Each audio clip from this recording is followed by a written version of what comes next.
Good morning, everyone. This is Abhinav Agarwal, and welcome to the latest iteration of the Indic Book Club Open House with Otis. And I won't get into the details. You all know the details by now. And I haven't asked Otis yet how many pieces he has to review for today. Two pieces is 100% improvement over last week. So hopefully next week we'll get four pieces. So with that, I'll turn this over to you, Otis. The floor is yours. Okay, great. Yeah, and Abhinav, let's talk. I'm looking forward in August, and I'm trying. We might take a larger vacation maybe in August too, and then come back in force in September, so everyone can gather their energy. Um, and so we'll talk about that in terms of some of our planning. Okay, Um, because okay, sure. Towards the end, we can talk about your schedule and when we will reconvene next. mhm. Okay, welcome. Yeah, so we have two pieces. Um, Ashvani, we always appreciate when Ashvani submits something when he, um, you know, his work is just so charming. I just love the voice that he has. So why don't we take a look at that? Let's see. I have to. I think I have to do what I forget to do, which is allow panelists to share their video, to share the screen. Okay. Yes, you should be able to share the screen now, Otis. Okay, great.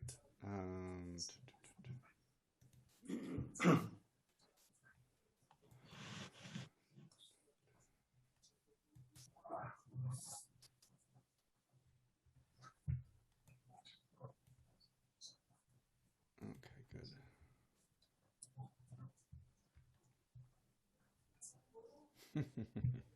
I was just reading the beginning of that. Okay, so let's see. I'm going to share screen.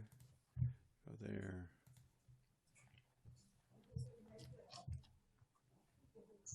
Okay. Um, Ashvani, maybe you can tell us a little bit about this piece, and maybe we'll get you to read a little bit of it. Okay, I went to a boarding school, which was a boys' boarding school, and we had a girl in our class because she was a daughter of one of the teachers, and there was no girls' school or co-ed school anywhere close by. So she was in our class, but that is where the similarity to what happened with me and what is in this story ends. And this story is a totally contrived and imagined uh, state of affairs. So whatever is in this place is got no connection at all with what happened actually in my class. I'm Okay, very I curious, no, Ashwini. I'm very, very curious now.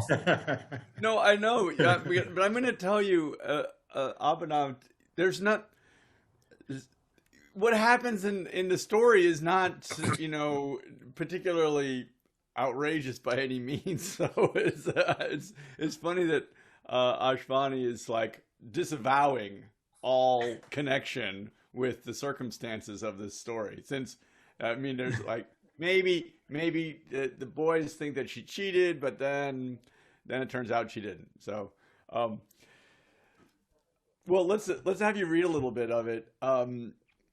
I did have I mentioned before that I went to English boarding school, so I know this.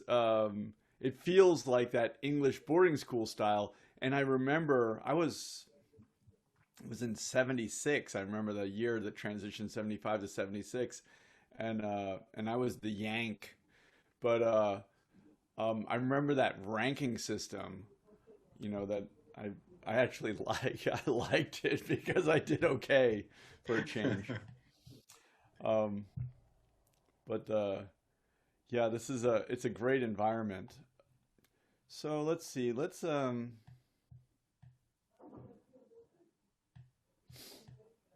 gonna have you just read a little section here. Um,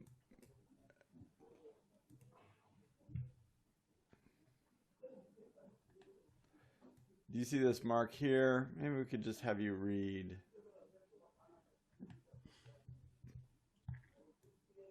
This section. I'm going to have you read a slightly longer section since we only have two pieces. Okay. I paused outside the classroom, trying to gather myself for the enormous task ahead of me. My shoes glistened with water droplets, some from the patter of rain that had somehow duped my umbrella, and some from the small puddle I had preoccupiedly stepped into while making my way to the classroom. My breath came in short puffs, and my heart pounded inside me as if I was facing a fierce animal and not my classroom door. All the priming and grooming by my parents for the first day in school had deserted me, and I felt I was being thrown to the lions like Daniel, but without the strength of his belief. I peeped into the classroom from a window next to the door and was seized by panic when the contrast between my pink pinafore and the boys' khaki shirt and short uniforms struck me like a physical blow. All my trumped up courage absconded instantaneously, and I turned to go back home.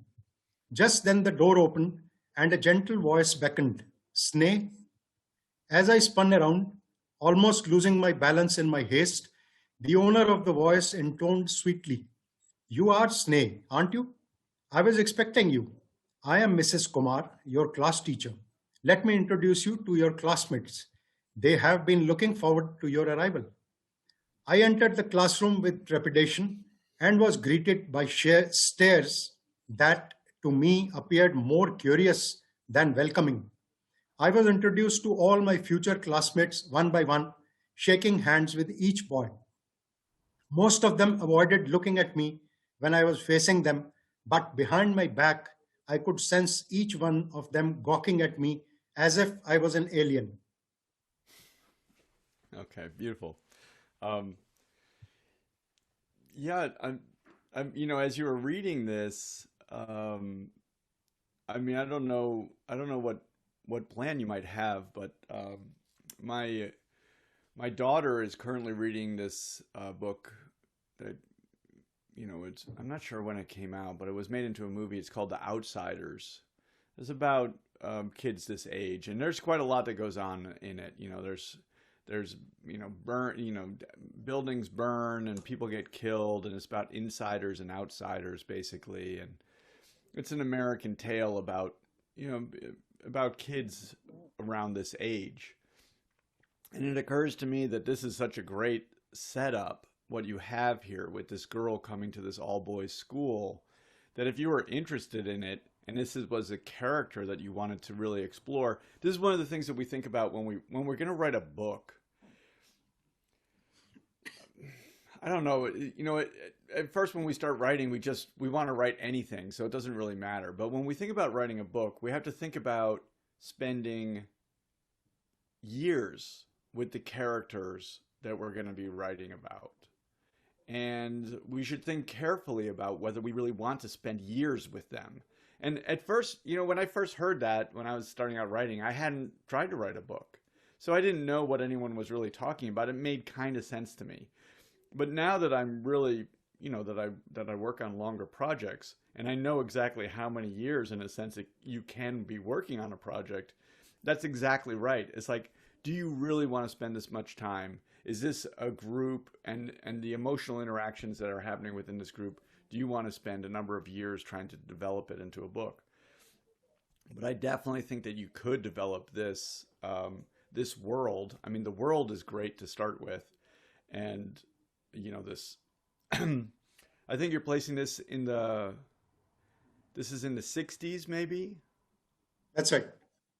Yeah, so you're in an all boys school in the 60s. Like I said, I was in one in the 70s. I remember that there was a girls' school, and we went there, and I did everything at this school. I fenced and everything, and we went to the girls' school to fence.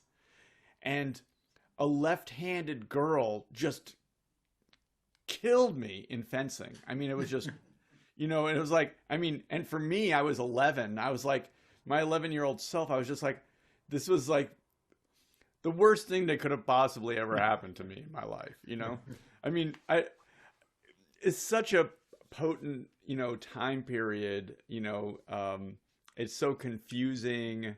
We have so many hormones, it's like, it's just a great time to deal with.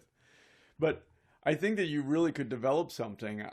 I might suggest to you that you read The Outsiders and take a look at it. It's considered like a young adult book, and maybe this would be something like that too. Anyway, I think it's a great world, and I think you have a great character here. And I don't.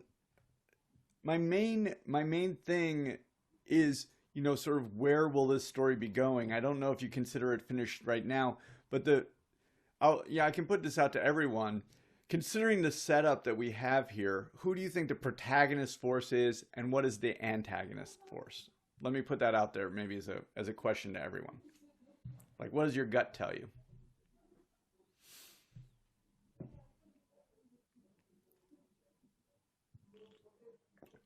I think Sneh is the girl is the protagonist, and the other people in the class are the antagonist forces.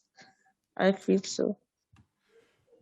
Right, that certainly seems like that's what the setup would be. And so if that's what the setup is going to be, then what we're going to do is we're going to start to develop this other antagonistic force. One of the things that we think about in stories is that we want to have an equality between the protagonistic force and the antagonistic force. And that means that we have to get this antagonistic force on the page. Right now, and we as writers, we can kind of fail on either side. Sometimes we get the antagonistic force really strongly on the page, but we neglect the protagonist force. We don't really explore it. Sometimes we really get the protagonistic force on the page, right? But we don't get that antagonistic force. If we look at the 6 pages here, right now, we basically are in Sneh's point of view, and we see her actions and reactions for 6 pages. So that means that we basically do have her. So then, Ashvani, what are we missing? Right? We're missing the antagonistic force, because the story is about the conflict between those two forces. And that's basically makes up the story. Right now, in this story, the girl, there really isn't a conflict. She comes in, she does well. The boys don't really show up on the page, but they kind of accuse her, it seems, of knowing the test answers ahead of time. But then she does well again, and then there's a kind of a public competition, and she also does well. So it's Ashvani, I don't know if I told you the story about me losing my wallet. Have I ever told you that story? I don't remember you having told us. Okay, so the story goes like this. I lost my wallet. I thought it was at the restaurant. I went to the restaurant and they had it and gave it back to me. So that's not a story. Okay, I get the point. Yeah. So like things working out is not a story. Things not working out is a story. And they don't work out over and over again, basically until something, until the whole world changes. So I think that's principally the difficulty here right now. You haven't really set up the conflict between these two forces. And it sounds like you know the boys' side quite well. I think it's great that you come in from the girls' side and developed her point of view. So I think that's really good work. You already know the boys' side to some degree, and now you have to figure out what's going to happen. this is a great piece in terms of developing the voice, exploring the point of view, establishing that protagonistic force. You have this initial problem between the boys and the girls, which I think would be pretty natural. And then it's really a question of whether you want to pursue this story. I mean, I think that's what do you think?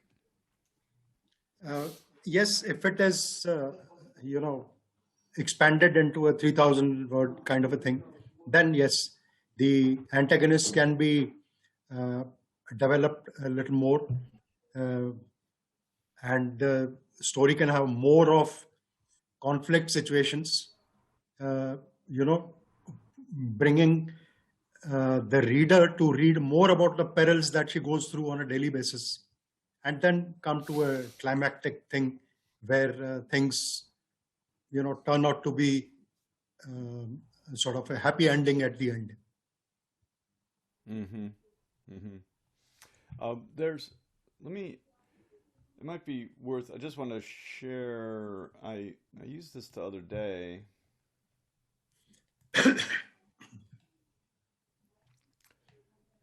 But so one way I can think of it, I just really for it to embed in our minds, in terms of the presentation of protagonistic force and the antagonistic force. What I've said before that what we want is we want to have an equality between the two. We don't want to have one that's right and one that's wrong, one that's good, one that's evil. And it doesn't matter which way you do it. People write different things. You want to have this equality. Protagonists and antagonistic forces must be equal.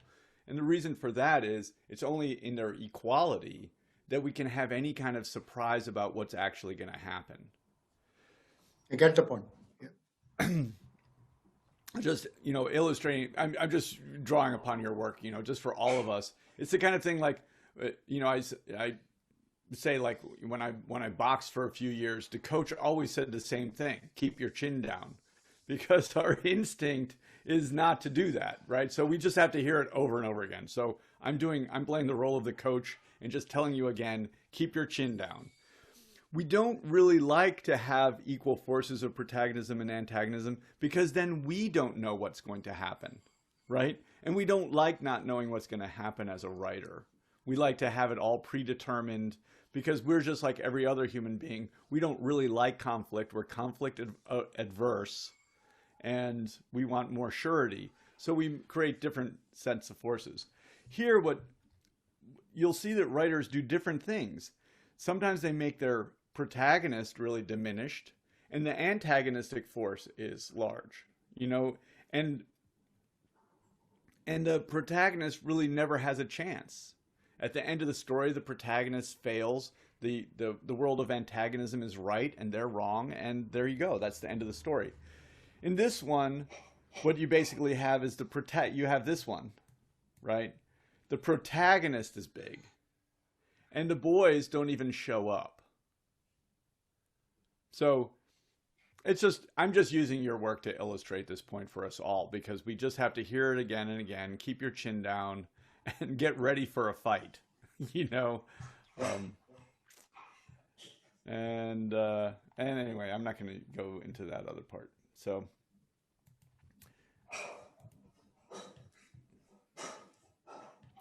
I really don't. I really like the development here, and I think it's a question of, you talk about maybe 3,000 words. I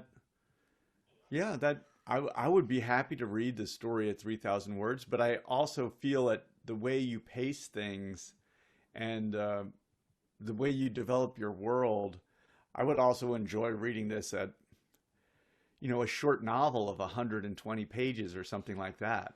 I mean, it's really a great world. So, and your writing sentence by sentence is wonderful.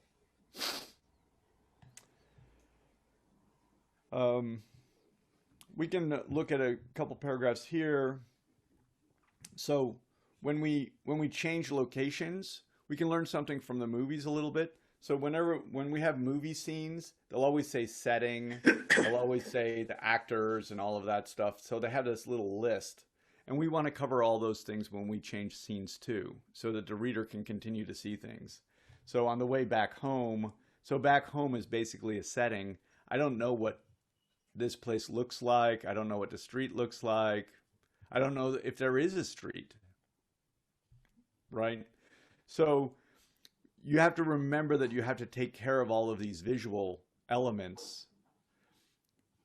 I think I probably said before that if we think about the movies have people, you know, they have setting locators. They have people that look for the appropriate settings. They go around before the movie is ever shot to find a place that will be good for them to shoot the film. They have costumers, they have makeup artists, they have dialogue coaches, they have all of these things. But when we write a story, we basically have to cover all of those jobs ourselves. So we don't want to forget that. This is another setting, right? So the mother, so the actor who plays the mother obviously becomes a certain kind of character. She wants to stand out relative to all the other characters. She doesn't want anyone to confuse her for the father. She doesn't want anyone to confuse her for the daughter. When she gets on the screen, she wants to be noticed. We need to do that too with our characters. We need to make that character individualized and noticed and stand out and stand out. I really mean that. Be different than all the other characters. And that actor, if she wants to keep working, she also wants to be different than all the other mother actors out there. Does that make sense? Yes. Like she wants to be a unique mother character. So what is she going to do to make herself unique? That's what she would think of as an actor, but you have to think of it if you're the writer, because you don't have that actor working for you. Right. And then we have the home, so we have to have, I say ditto, we have to have that setting again. In general, this is a much lower level of, you know, critique, but we want to try and avoid at all times vague language. So meal doesn't help us at all. We want to be more specific than that. We want concrete details that the reader can see. If we close our eyes and I say meal, the meal arrived, we don't see anything. So we have to be a little more specific. Got it. Ashvani, I'm just coming up with something because I feel like it's my job to criticize you, and if you don't, you know, I'm not. It's nothing personal. I just feel it's my job. The writing is beautiful here. These are such minor issues. What you capture so well is the interiority of this character. I just love it. I think that section I had you read is fantastic. I paused outside the classroom. My shoes glistened with water droplets. I mean, the detail there is just so good. And this is for all of us writers, this is such a beautifully evocative paragraph because we get the sense of this person and her emotional feeling. But it's not the emotion of like the wild animal or anything. It's that she doesn't want to go into the room. She's on her way to the room. She pauses at the door. You've done this sort of arrest, right? This is the thing I talk about. We have momentum that goes like this. And the only reason we want to stop that momentum is that we want to build anticipation for what comes next. And you do that essentially perfectly here. This paragraph stops the momentum. She stops. We talk about the water droplets. Some from the patter of rain that had somehow duped my umbrella, right? We have these great words in here.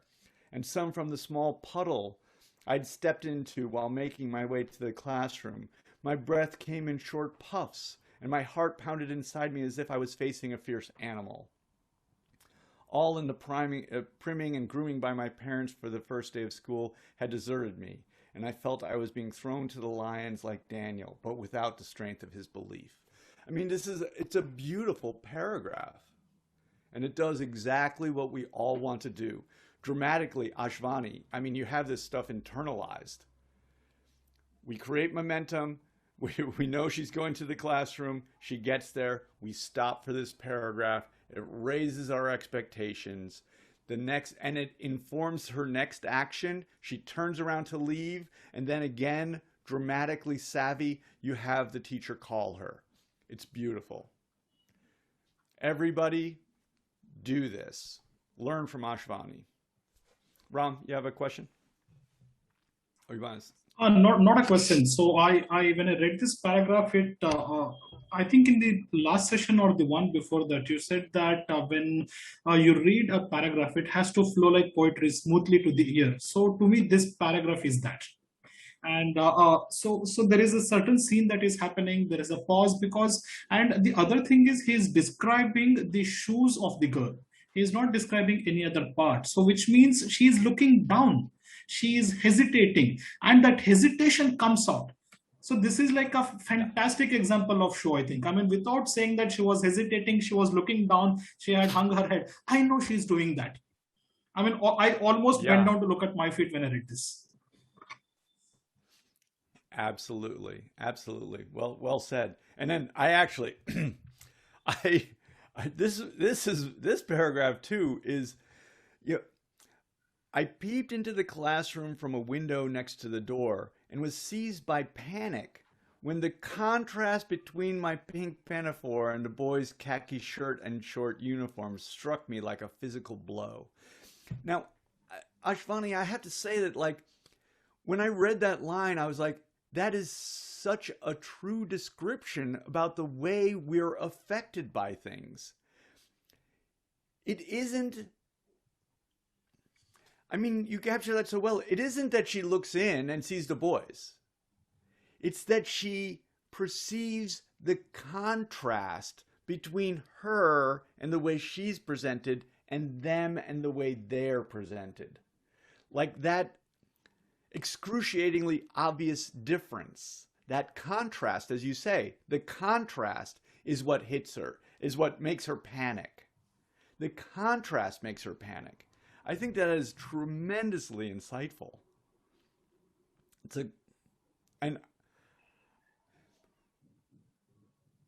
the kind of insight into the human dilemma that makes me want to continue to read this author. You know, and I'm not thinking of the author. I'm just having the experience with the girl, but I'm just like, it's so insightful. It's so probing. It's so understanding in the ways in which we are affected by the world around us that I'm completely in at that point. So this is one of the reasons I suggest, like, if keep writing like that. I mean, you can do it. It's really amazing, and develop this as a story, right? With some conflict and some plotting, and some difficulty, rather than with everything working out. And you have a great story ahead of you. Thank you.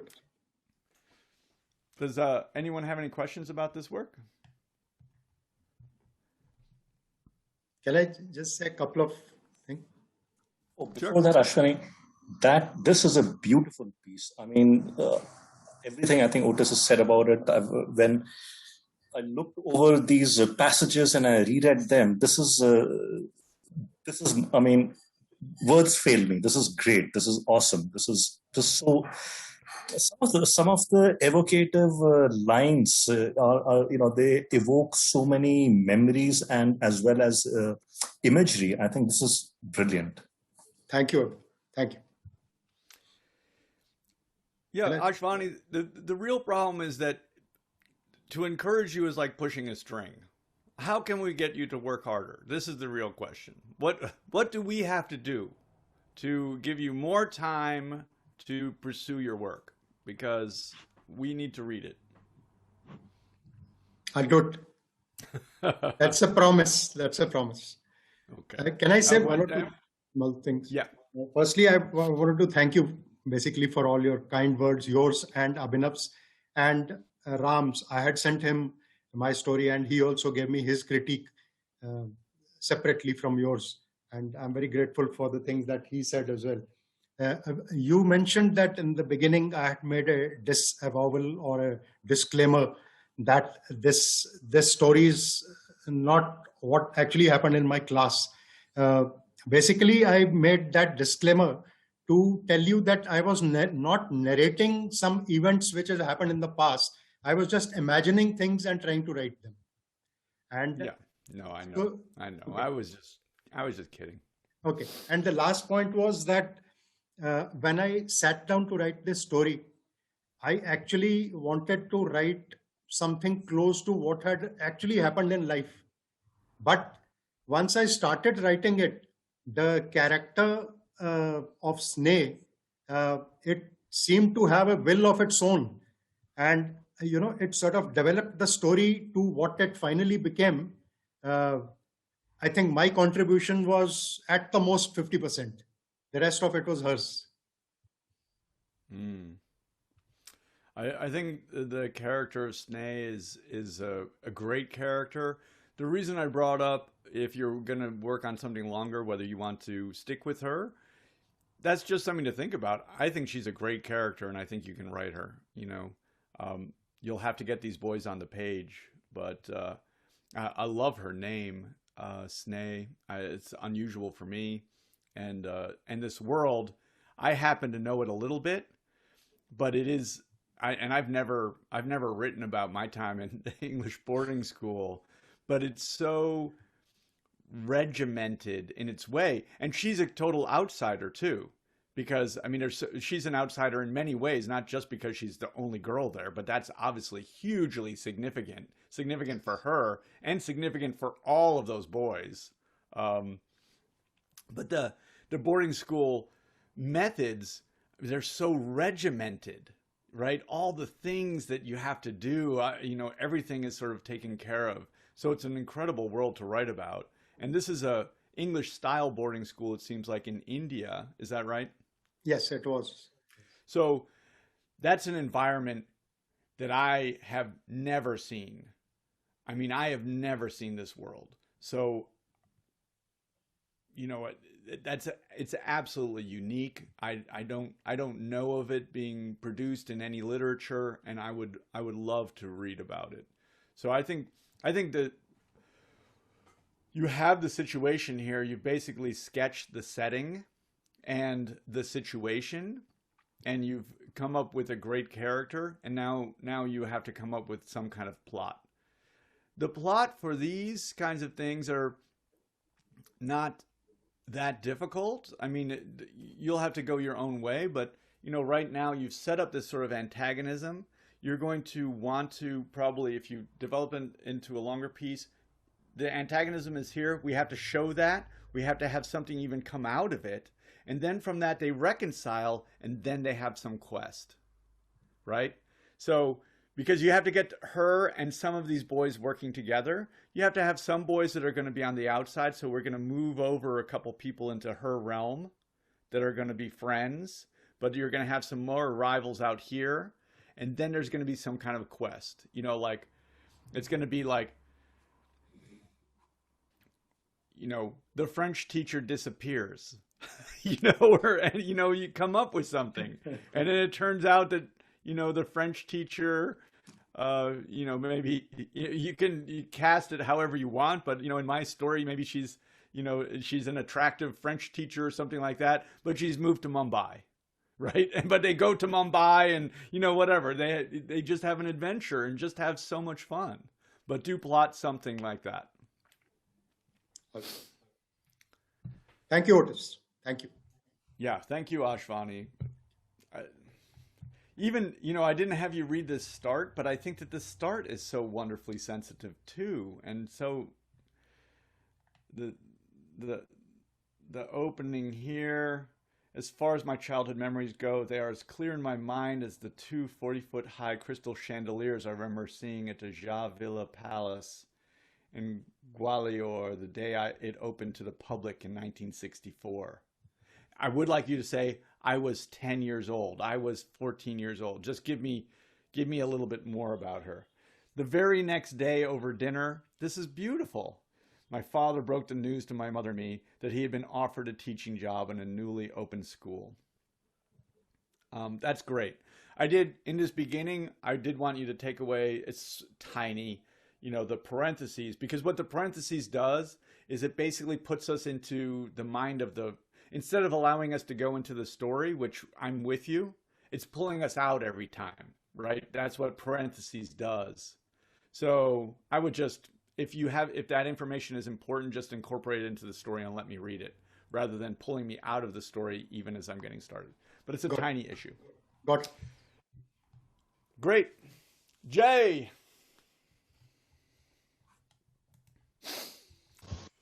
Hi, Otis. Hey, how are you? Good. How are you? I'm doing great. It's great to see another piece by you. So Jay, I'm so interested. Yeah. Jay, I'm so interested. You're working for them, as I remember from last week. No, I'm kidding. That's a joke. So you're working for the government, but you're clearly you're reading and you're delving into these sort of right now somewhat philosophically. You're sort of philosophically investigating these issues of storytelling, but you're clearly like reading a lot. I think it's really great.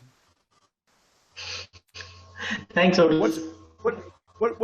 What's your plan? Are you planning to are you going to be the political leader of the country, or are you going to be an author? Do you have some sense of which direction you're going, or are you going to do both? Are you like what is it? An enlightened despot.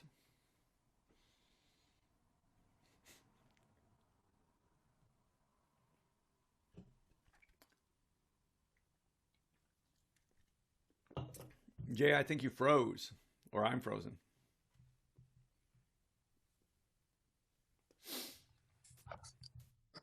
No, I think his video, we lost him. We lost his video feed. Okay, let's see if he comes back. Ah, there we go. Back. Hello? Jay, are you back? Yes. Yeah, what's your plan? And then I lost the connection.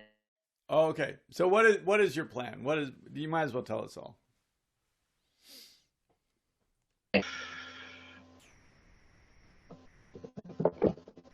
Hello? Jay?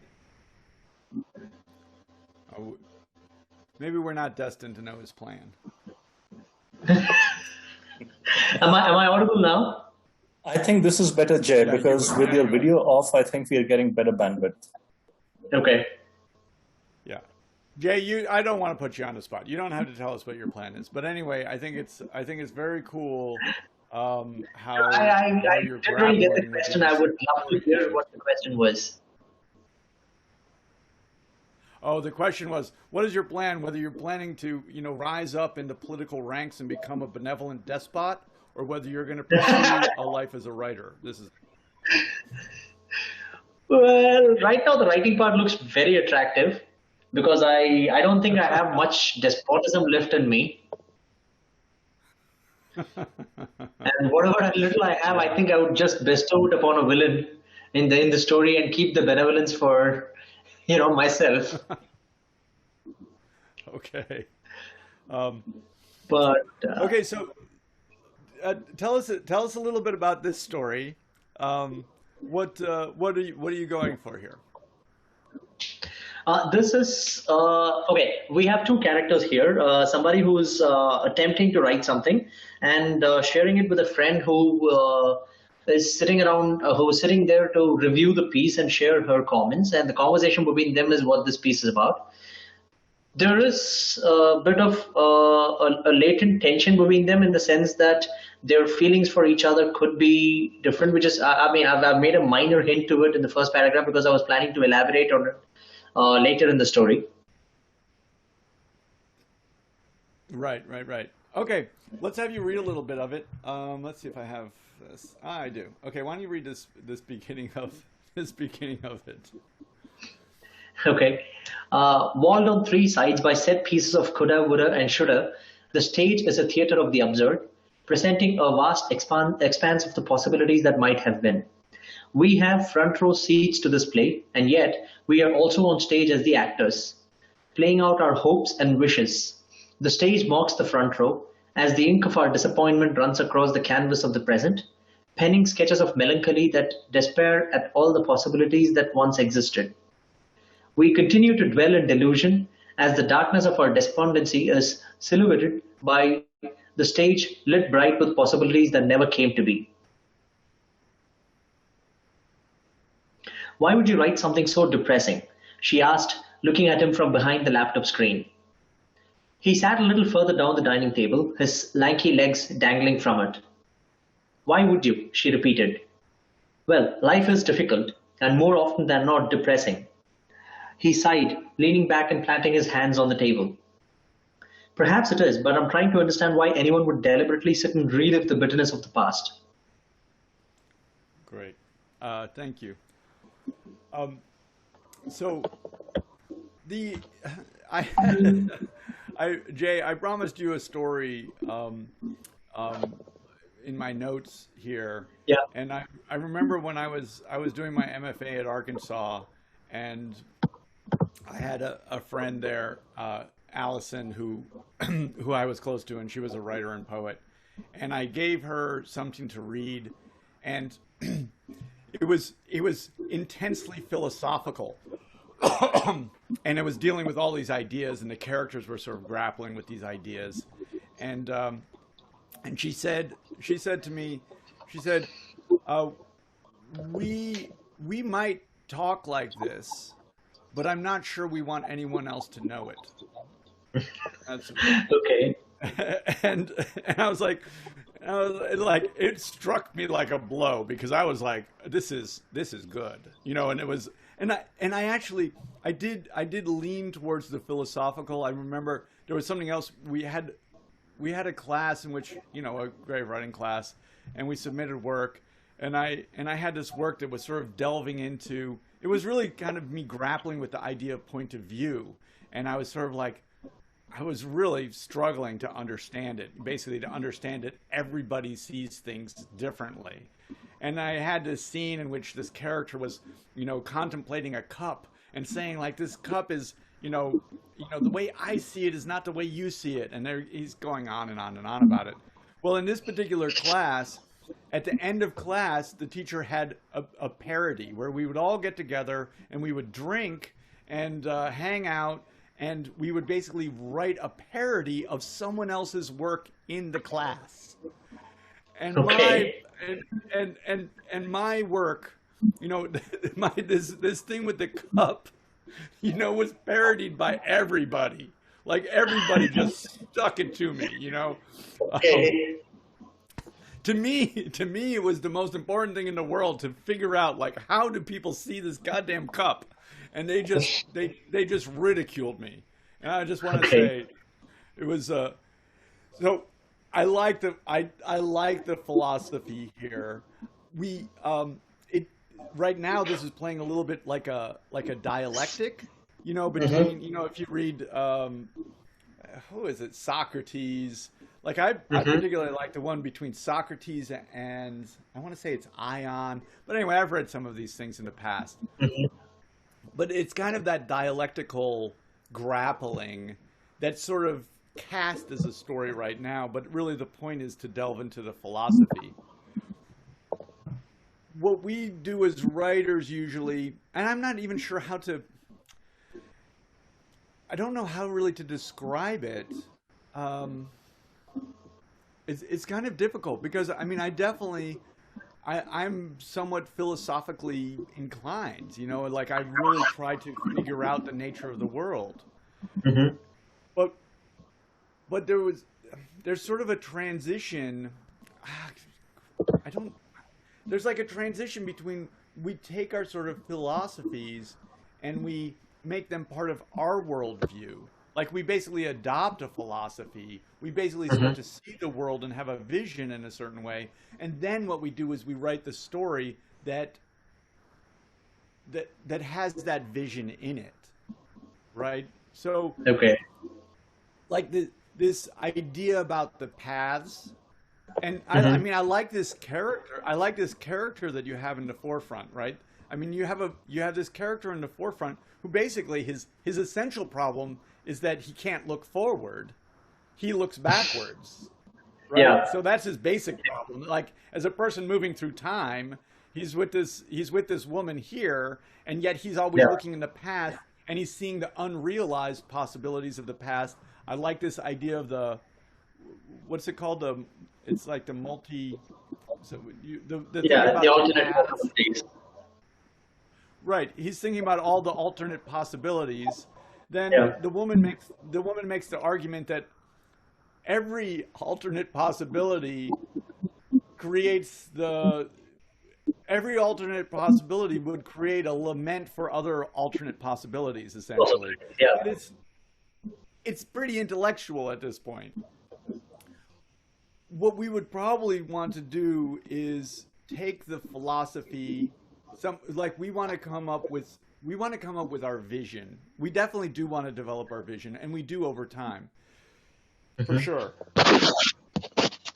But then we probably want to write a story in which our vision is sort of made manifest through the story itself. We want to use characters, and our route to doing that again is physicality, probably. So like if we look at it here at the start of this, and doing things. We want physical characters doing things because that's much more dramatically interesting. Like we are, as people who write narratives, if we wanted to write philosophy, it wouldn't matter because people come to philosophy expecting to read about abstractions. But when they come to read a story, they expect to see characters dramatizing things, and for that, we have physical characters who do something, right? And I go to this story, and our stories tend to be about relationships, right? For sure. I bring up the Hemingway story of like the father and the son. They don't sit there and talk philosophically to each other about the nature and role of the father, the nature and role of the son. They don't do that. They go fishing. Yeah. This is the kind of thing that, whether we like it or not, if we want to be a storyteller, we have to kind of commit to. And I know that I had kind of a problem. I mean, because it was a long transition for me in some ways, because I really was an abstract thinker, and I was trained in abstract thinking. I did go very purposely to an MFA program in order to, and into the South, in the US. I went to the South purposely because I felt like in the South, they actually know how to tell stories. And I didn't feel like I did. My parents were scientists. They were intellectuals. They only talked in abstractions. My mother's idea of a story was, oh yeah, those were difficult years. That was her idea of a story. I mean, she had no idea. So I went to really try and learn about how do you spin a yarn, and because I wanted that to be the outcome, I wanted to be the person that was going to be a storyteller, I had to basically background my fascination with abstractions. And I've probably, I guess what I've done anyway, is I've taken my fascination with abstractions and applied them to understanding storytelling, right? Like that's why obviously I come up with this thing, the protagonist, the antagonist, I come up with all the stuff that I'm saying all the time. That's all sort of abstract. But when it comes down to it, I want to take that stuff and I want to apply it to creating this writing. Finally, I want to have something that's going to be very concrete. So like, we'll notice here, I mean, I could ask you, what does this guy look like? Yeah. Right? I'm not expecting you to answer, but I'm asking on purpose to say, like, I certainly don't know. And I'm going to guess that you kind of don't know either, right? Yeah. Because you're not really dealing with what. Yeah. And then, like, what does this setting look like? Where are they specifically? And again, I would say you probably don't know specifically where they are. And of course, then I don't either. So these are, these are kinds of things that we have to deal, we have to get it. We have to use the tools that we really have at our disposal. When short story writers, novelists, we are really dramatists. We are dramatists, and that means we use, just like I was saying to Ashwani, the issue of the movie is a very good one, because basically the movie is a play that's been, we have a new technology to deal with plays, so we're talking about the same thing.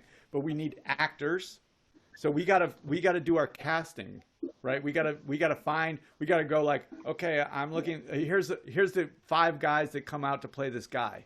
This guy looks like this. He's kind of short as a thumb, da, da, da, da. They're all different, and I have to pick one of them, right? I have to pick the best one. I have 5 actors come in to play the part of the woman in here. And so I have to pick which one, right? I have to pick who is going to be the one that's the perfect one to play this part.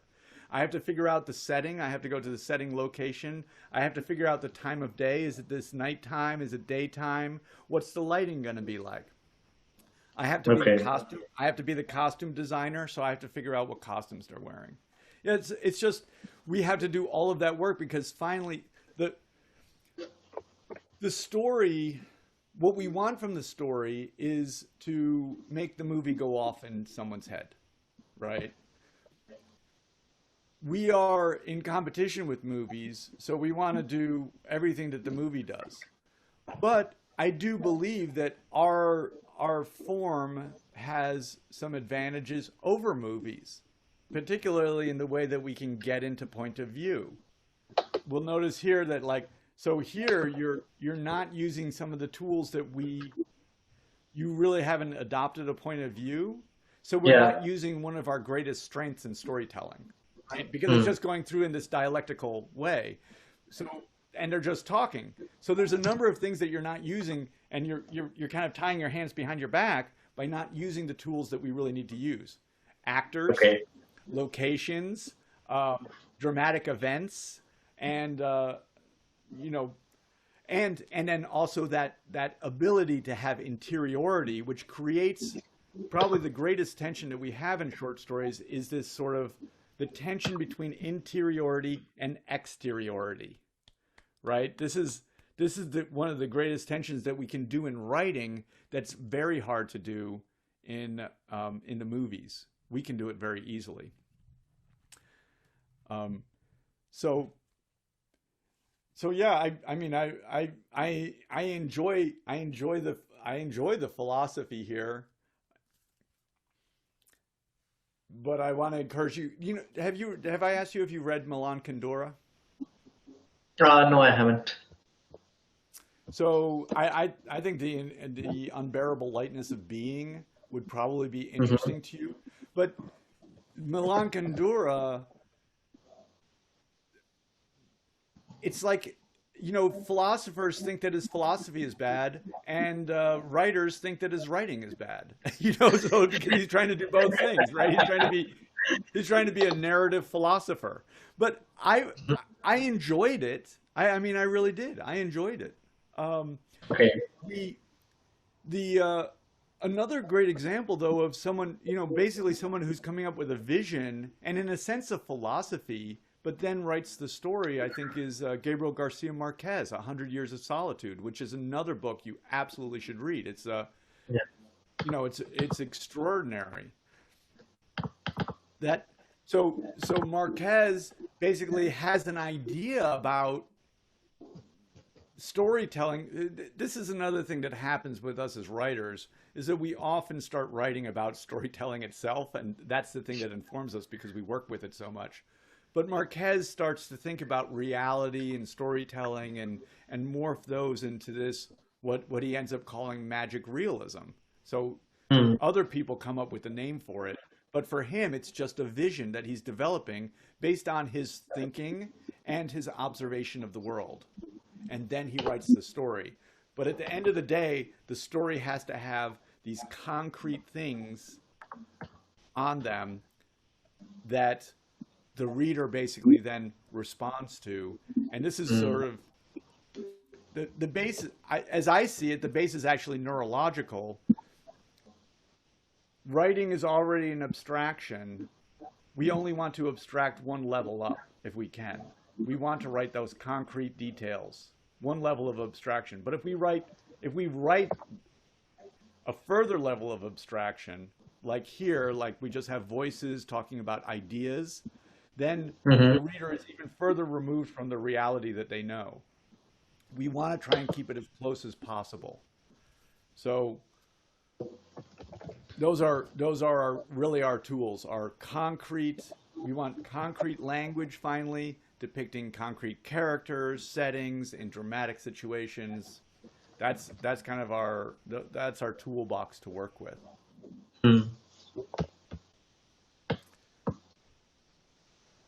So you have, like in this piece here, I'd say you have two you have two developed characters, right? And you have some antagonism between them. And like, if I were to cast them sort of generally, I would say you have this one guy, you have this guy who's kind of a morose writer. And he's basically looking at the past and lamenting, right? And he's unable to move forward. And he has, this woman, right in front of him, who's basically suggesting that maybe we should move forward with our lives, And so I like those two characters. So, and I'm not saying that you should resolve that and bring them together. I like the fact that they have different points of view and they're not aligned. But now, can we get them into a dramatic situation that might challenge both of their perspectives? Can we get them on that fishing boat?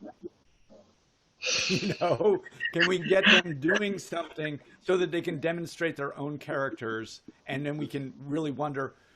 The question for the reader isn't what's the answer to life's eternal problems. The question for the reader is what's going to happen between this boy and this girl. That's what we wonder about. Are they going to get together or are they not going to get together? We're very, very simple people, I have to admit. Okay. And it's like, will this philosopher get together? Will this morose philosopher get together with this young woman who's clearly interested in him or not? I mean, I want to know. I'm sorry. I'm like, I'm hoping he gets out of his own way. My God, I hope he does. But I don't know if he will or not. So let's find out. That sounds like a great story to me. Okay. I have a question. Yeah.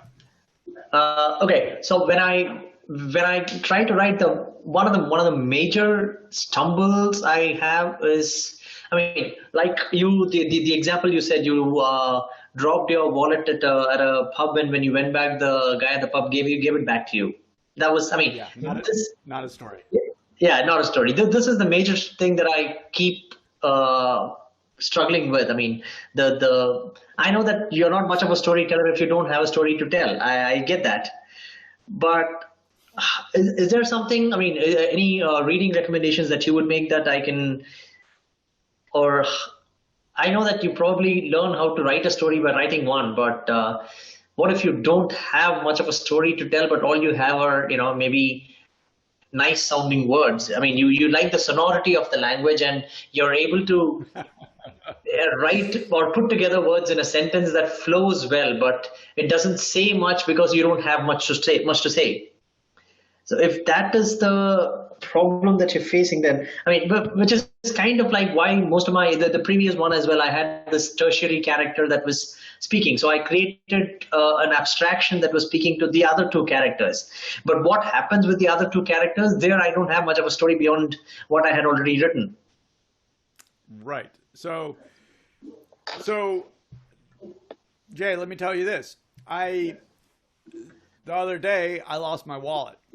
And I was like, I think I left it at this restaurant last night. So I went down to the restaurant and I went up to the manager and I said, hey, I lost my wallet. And he said, oh yeah, we found that. Except for you just came and picked it up. I'm like, no, I didn't come and pick it up. It's like, you did. It looked exactly like you, dressed exactly like you. You came in here, I remember you had a red bicycle. You were pushing. I was like, that wasn't me. Well, he just left. He just went out the door. I run out the door. I look down one way. I look the other way. I look across the street. I see a red bicycle go by. I chase it, right? So the secret of story is the character wants something, but they don't get it. So the key to writing any story, we don't have to, Jay, I understand you've had no life experience. No, that's not true. So I know that that's not true. The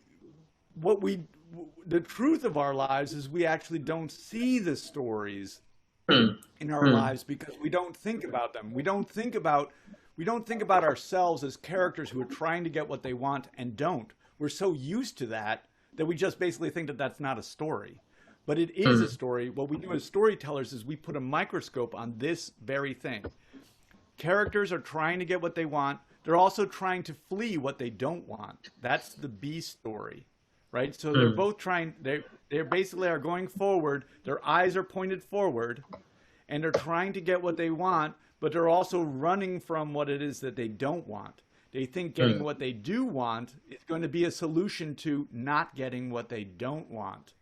About that, they are wrong. But this is the way that they think. So all we have to do basically is figure out what our character wants. We figure out what they're motivated by, and they're motivated generally by fear of what they don't want. And we get them moving. You have a character right now who, like even if you think about this character, so I put it into, those are my simple philosophies now at this point, just thinking about how people operate, and it seems to me to be fairly true. Your character right now doesn't want to move into the future because of a lack of surety about the future, and instead is involved in the action. So this is the other thing. We as writers, we want to emphasize the action of characters. And so I see everything as action. Doing something is action. Thinking about stuff is action. Not doing anything is an action of not doing anything. Everything is an action of character to get them what they want. So this character wants to not move into the future where there's a lack of certainty, but instead lament and consider the past, right? So that's what they want. They want to not go forward, right? And in this case, we have a young woman who would like this guy to move forward, right? So, and how can she possibly do that? So that's that's a start. I mean, making up stories. You don't have to have You can make up a story without any experience. But you do need to start to, I think all of us really do well to apply these simple, kind of simple ways of seeing the way human beings are. We tend to like to think of human beings as being more complex than can be understood. And I'm suggesting a little bit that we're not that complex. We are human animals who want something and also don't want something, right? We don't want the things that we consider painful, and we want the things that we consider to be pleasurable or a cessation of the pain that we're fleeing. That's it. And so now we cast it that way. My character who lost his wallet wants his wallet. He thinks that once he has his wallet, he's going to be complete. He's going to be lacking in nothing. So he goes to the restaurant to get his wallet.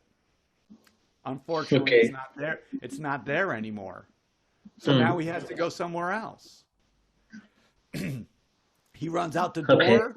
He chases the bicycle, and he runs right into a woman. She says, "Why did you run into me?" It's like, "I'm chasing my wallet." And she says, "Oh, that's your wallet? I know where it is." Da, da, da, da.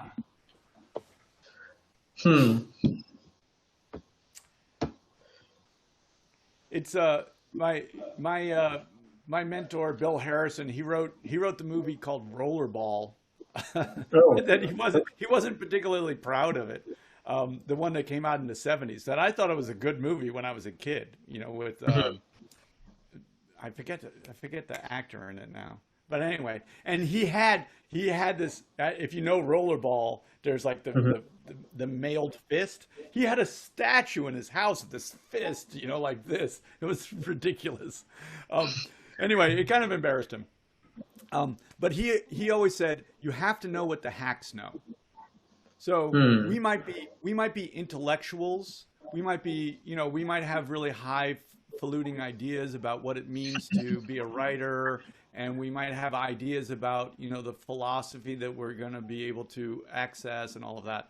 But he's basically saying you have to know what the hacks know. They come in, they write 1,000 movies a year using the same basic patterns, using characters in dynamic situations. And not only do they write those movies, they actually get people to invest in those movies and give them money. So that means they part people from their money. And the reason that they're able to part people from their money is because stories work. And they are not infinitely complex. But we do have to decide whether we want to do that. Where I've come in my career is I wanted to be a writer so much. And as Bill said to me, it sounds to me like you want to have written. Okay. So, but anyway, I felt I wanted to be a writer because that's the thing I wanted, because I thought it was going to then mean the cessation of all the things I didn't want. I was going to, life was going to be grand. I was being lauded with gifts. I was going to be universally loved. I thought all of those things were going to happen. Okay. Bad news, that doesn't happen. But anyway, so I thought that was going to happen. And then I had these teachers that were telling me stuff, and I was going to I want to learn this. So I did my best to learn it, but I also did my best to reconcile with my other aspirations, because I do not want to be a hack. Okay. I personally am not working for money. I'm not working because I want to get a paycheck. I'm working because I want to explore the world around me. That's what I'm driven to do. And I use stories to do that. So I've reconciled myself with Bill Harrison telling me, you got to know what a hack knows. And he's right. I need to know what a hack knows. But what a hack knows is not without value. It has tremendous value. It's just that it comes from human tradition. It comes from human beings. We love stories. Not only do we love stories, but we need them. The thing about the hack is that they're just mercenaries. They produce stories for money. That's their problem. That's their spiritual failing. But that's not why I produce stories. So I think that's maybe the thing to throw into your grappling mind, and you can consider that for a little while, and have some dark nights of the soul, and consider it. Thank you, Otis. Yeah, thank you, Jay. Take a look at Milan. The other thing to do, Jay, this is really true too. Look at the books. Look at the books that meant something to you, and then say to yourself, I want to write something like that. And then figure out, what did they do? What are they doing? Right? Probably the most significant book for me in my life was probably Dostoevsky's Crime and Punishment. So, okay. And it's not because that's the only book that could have been, but it's the book that found me at the right time. Right? It found me when I was 16 years old, and I needed to read that book. I also found that book. So okay. And to me, that's been a motivation. I've been like, I want to write a book that is as meaningful for someone else who's struggling to understand what the world is about as Crime and Punishment was to me. So I want to write something that's going to be as good as that. And I want to use the tools, and I want to go as deeply into human psychology as Dostoevsky does. So I set a standard for myself, and I think we can all do that. And I think it's a really great measure, because if that book was meaningful for me, then if I produce a book that's like that or aspires to be like that, I can be pretty assured that it's going to be meaningful for someone. And that's actually my aspiration, to write something that's helpful and meaningful for someone else. Okay.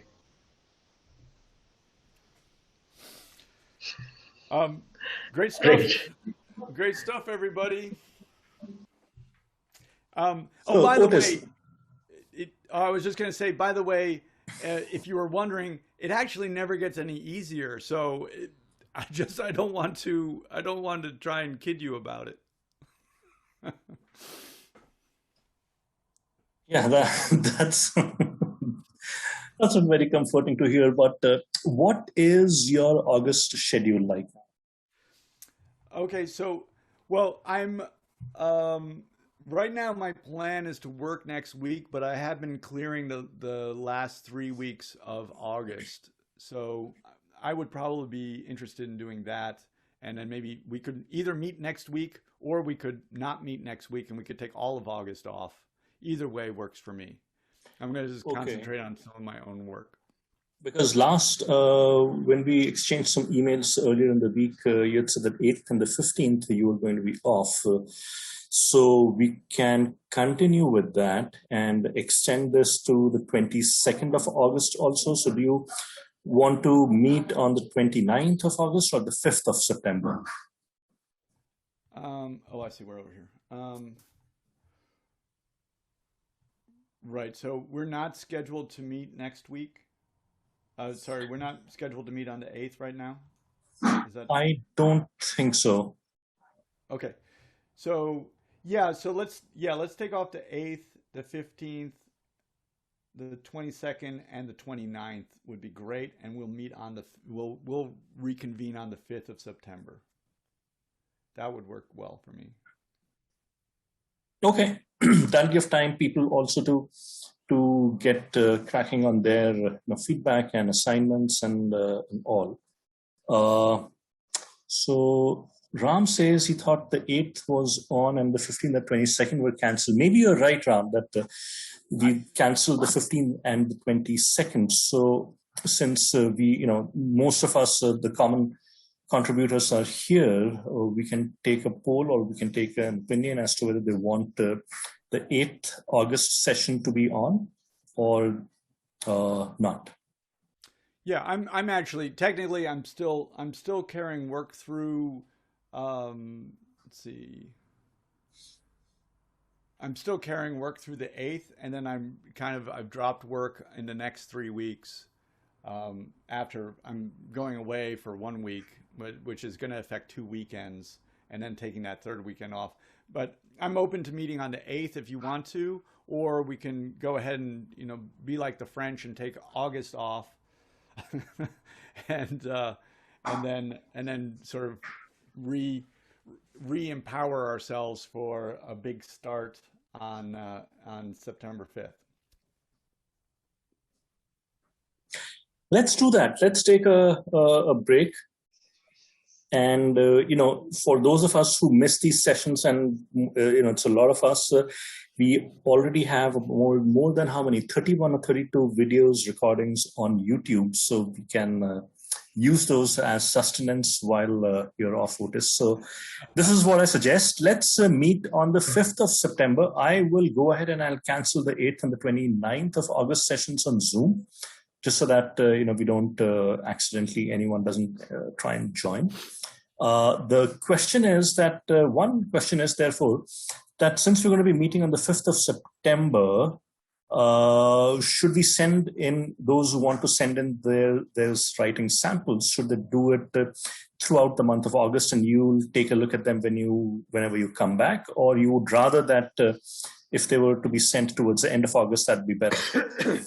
Yeah. Let's submit work maybe September 1st. So that way I'm going to try and get it out of my mind. And you know what I did? Amazing. I don't know if you've ever done it. I've cleared my inbox. My inbox has nothing in it. Never happened with me. Never. I should write a how-to book on how I did it. How I cleared my inbox. But yeah, let's make it September 1st, and that way I don't have to sort anything. I'm just going to try and clear my mind and concentrate on some of my own work. Sounds good. So, Otis, you have a good one. Enjoy your time off and your vacation.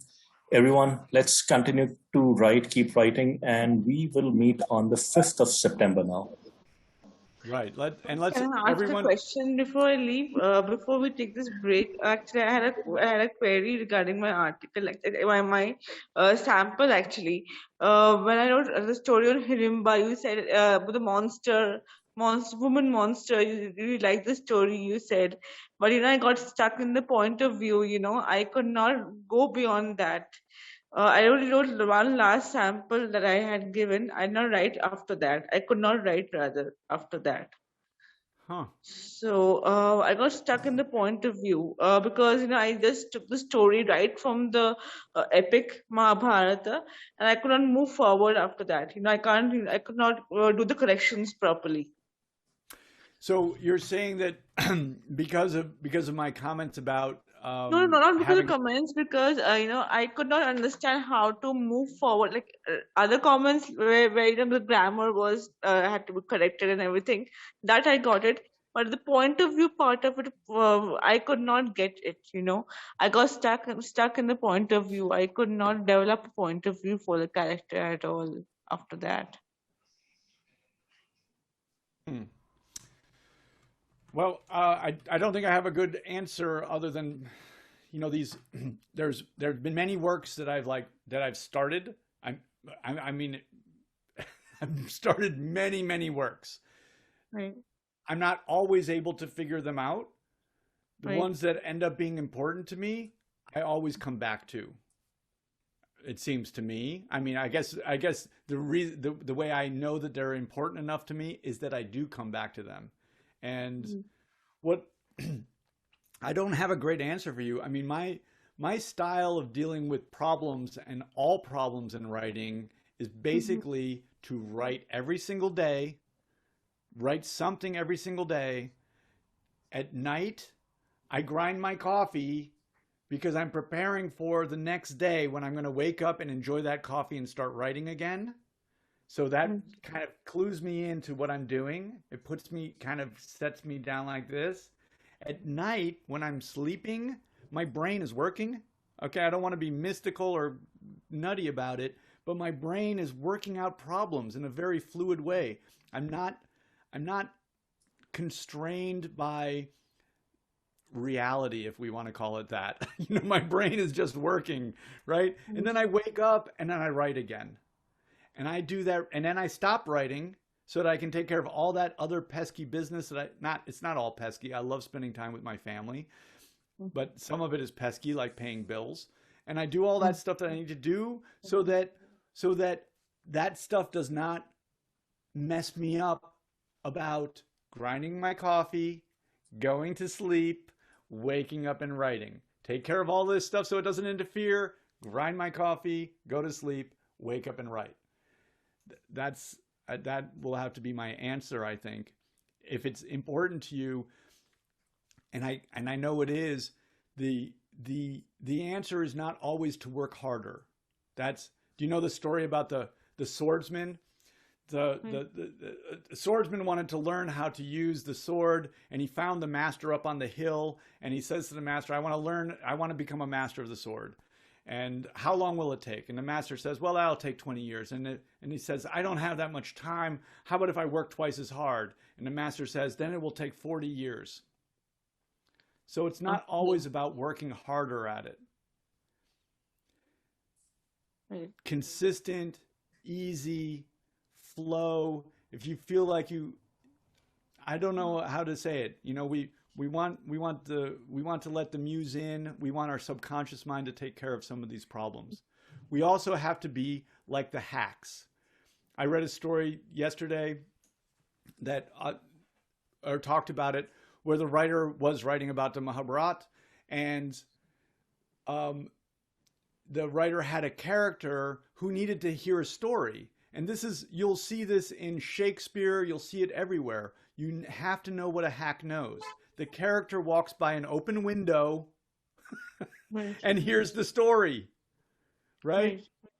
That's what we do, because we're dealing with physical characters. We're not dealing with abstractions. We're not dealing with a narrator who can draw upon universal knowledge. We're dealing with physical characters who are confined by space and time. And so we have to make the dramatic decisions that that make it possible, you know? So how can we have this character understand this story that's told by other people? Well, she walks by an open window and hears the story. Sometimes Okay. sometimes those are the answers. But my real answer is grind the coffee or whatever, prepare for sleep, sleep, write. Take care of the world, prepare for sleep, sleep, write. Thank you so much. And just one point, regarding the point of view, told me to do a setting, to prepare a setting for the point of view. So I did not use my imagination back then. I just took the story right from the epic and started writing. So you asked me to, prepare a setting for it and everything. So I will work on the point of view part of it and come back. So I did not submit anything else except that I want to, develop the story and get back to you on it. Right. Well, the other thing too is to understand our limitations a little bit. We had this discussion on Mahabharata too. I mean, Mahabharata takes place over I don't know how many hundreds, thousands of years. What's the time frame for it? We're just we're human. We need to decide on our scope. What do we want to write about?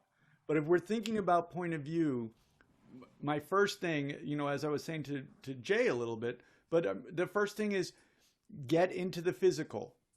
Get into the physical. So people have written a lot of abstractions, but if we're going to deal with a character, think about that character. What do they look like? Where are they? What do they see when they look out over the expanse? What do they hear? What do they taste? What do they touch? Get into the physical character, and that will help ground us. The thing about point of view, we develop point of view because point of view is a location in the universe for the reader to occupy. The reader wants to occupy a location. It makes us feel safe. The reason we want to occupy a location is it's just like our life. I, as a human being, occupy the location within my body my entire life.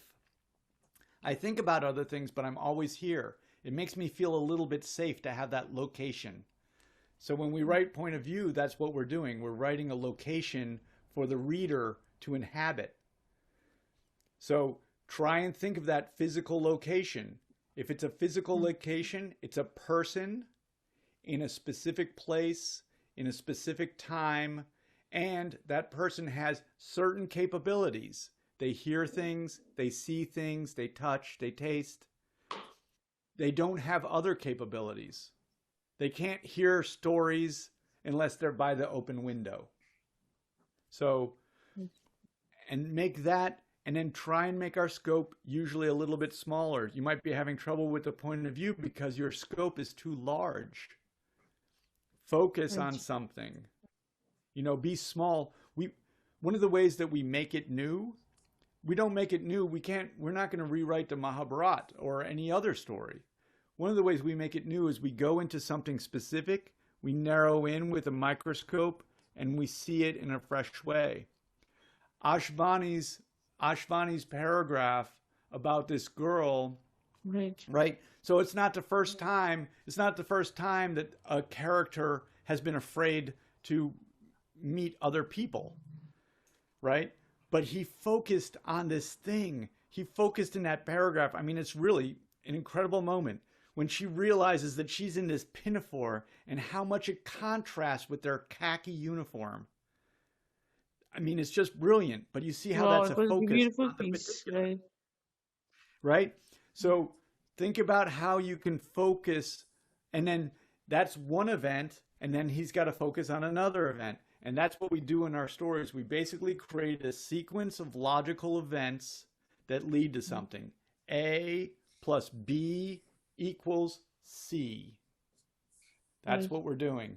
Logical sequence of events that lead someplace, and that place is actually a change for the character. It changes their world and their perceptions in some way. And that's how we know it was a meaningful story, right? My story about losing my wallet and getting it back, you could call that a story, but it's not meaningful. It doesn't do anything. I mean, I'm the same person in the beginning. I lost my wallet, but I feel like I'm going to be complete with my wallet and I get it back. So there's no change. The change in character is crucial. But Right.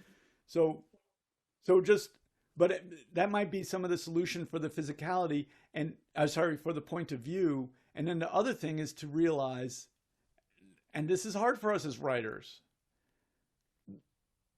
we're limited. Okay, we're limited. I mean, we're craftspeople. We're like someone who makes fine furniture. Okay, someone who makes fine furniture that lives in a forest with oak trees. Well, they're limited to making fine furniture out of oak. Right. We're also limited. We're limited to making stories about physical characters interacting with each other. That limitation comes from the limitations of the human brain and the way that we, our sort of neurological response to information. Right. We just have to deal with it. We're problem solvers. Right. And a lot of your words keep coming back to me as I write, as I watch something, as I write. Nowadays, it keeps coming, even a simple, thing I watch, those words keep, on storytelling comes back to my mind, and, I try to, analyze it that way. So thank you so much. I will try to work on that and come back again. Sir. And Yeah. Sorella, you're bringing up a kind of an important point. Like the way to make, like I've heard this, like the little Otis here going. The way to make that little Otis shut up is to just experiment with trying to do the things that I've said. Then No, I'm I really don't want to quiet. shut you up at all. I really want, I kind of, because when my short story was selected on the one you helped me, to rewrite on, and I was like, it was an out of world experience for me. So next time when I wrote this short story for another contest, what happened was, as I was going on the story, at the end part of the story, I tried to, become with very complex plots. It became very boring. So I really want to, work on the story and come back. And I wish I could share this whole story with you sometime. So, Okay, well, I look forward to that. Well, I'll just go back to what you decide what your ritual is, right, and then just have a nice little writing ritual, and that opens us, I think, to definitely. it opens us. I mean, that's what the writer is. The writer is open. That's what we do. Okay, Right. we have to become a little bit less focused on trying to make things work out the way we want them to, and just Right. be a little bit more open to letting it come in. And then all we do is we do the typing. A writer in the US, I want to say it's Flannery O'Connor, but I don't think that's right. But she said, every morning I go and sit at the typewriter because if something happens, I want to be there to see it. Oh, yeah. Very Okay. true. Thank you so much. I will see you in September 5th. Everyone who's here now, I definitely expect to see a little something written. If you're taking some time off, I've suggested this to other people, go around and write anything. Don't worry about the story you want to write. Go and look at something. Go to a place and write the details. Write a paragraph about it. The thing about being a writer is that everything is interesting to us. We're always trying to interpret the world with language. Go and practice that anywhere you want. Right? Sometimes go to a location that's unusual, right? And write that. Go to a location that you see every day and write that in an unusual way, in a fresh way. Right? Just engage in practice. My on my gravestone is going to say write for 5 minutes a day. Right? So just make sure that you're doing that nice and regularly, and don't worry about what you're writing as much as that you're writing. On that uplifting note, thank you everyone, and we will see you on the 5th of September. Bye, everyone. See you all. Bye-bye. Do that. Goodbye, Otis. Bye. Bye.